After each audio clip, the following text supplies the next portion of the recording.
Again. What am I saying? You're introducing yourself first. Yeah. Okay.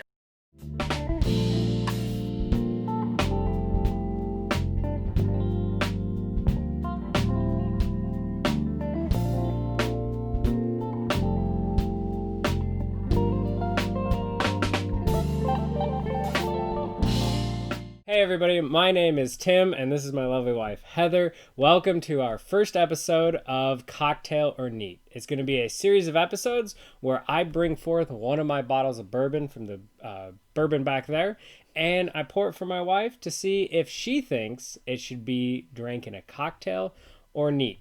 No bourbons off the table, anything back there's fair game, and yeah. All right. I'm excited to give this a try. I am by no means a bourbon expert, but I do like a good cocktail, and I've been drinking quite a bit of wine and discovering all the different flavors and tastes of wine. So after hearing Tim talk about all the tasty notes he gets from bourbon, I do feel like there's some similarities. So kind of willing to dive in and give this a try since I know that it's important to him. And seeing as he's bought this many bottles of bourbon, there's got to be some good ones back there. So, yeah, I can learn to like bourbon and see, if it should be drank neat or in a cocktail. Yep. No pressure. So tonight's bottle we have is from Driftless Glen, and it is their rye bourbon. So if you've never heard of Driftless Glen before, they're a newer craft distillery out of Bourbon, Wisconsin.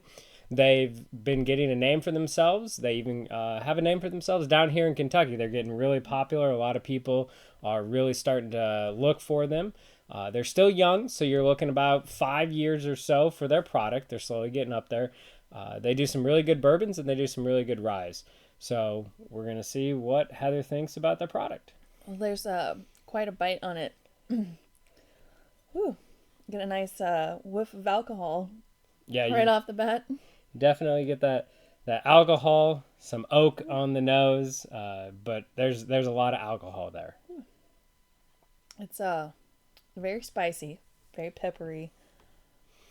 What do we call it? That Kentucky hug kind of warms your whole throat. Yes. Mm-hmm. Yeah, you're getting the Kentucky hug much more in the throat and not down in the chest area.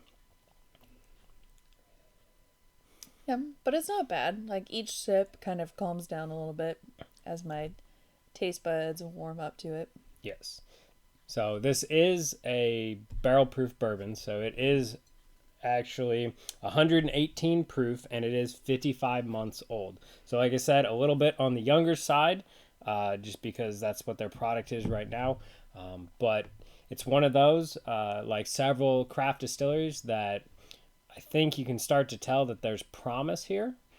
You're getting those sweet notes. You're getting some good stuff there.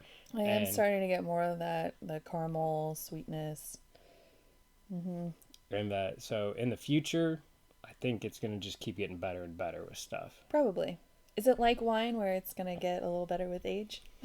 So depending on the people, there's those crazy bourbon hunters that think like, oh, if it's 23 years old, it's good. There's a certain name brand out there, 23 years, people go crazy for. But age isn't everything, so you can find some good stuff younger.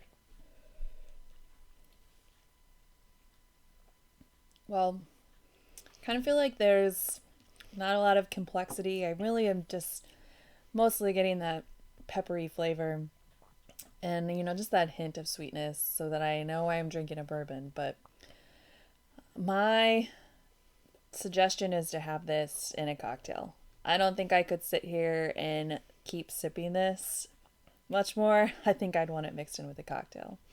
I could see that. So you got a lot going on. You got, especially on the end, you got a lot of that spice. Yeah. So being a rye bourbon, this would be really good in, say, a Kentucky Mule, or an Old Fashioned would be a great choice. So that sweetness kind of mellows out that spice, which we know you like. Yes. Yeah. And I could see with the Kentucky Mule, that ginger beer kind of mellowing out all the pepper. That'd be good. Yeah. Okay. Well, you'll have to make one for me. All right. I'll get on that. So with that, Thanks for tuning in. We look forward to seeing you next week. We're going to be doing these about once a week as long as my bourbon budget keeps holding out and I stay within that, because a happy wife is a happy life. And yeah, so I'm going to go make a cocktail. So cheers. Please hit the subscribe button and we'll see you next week.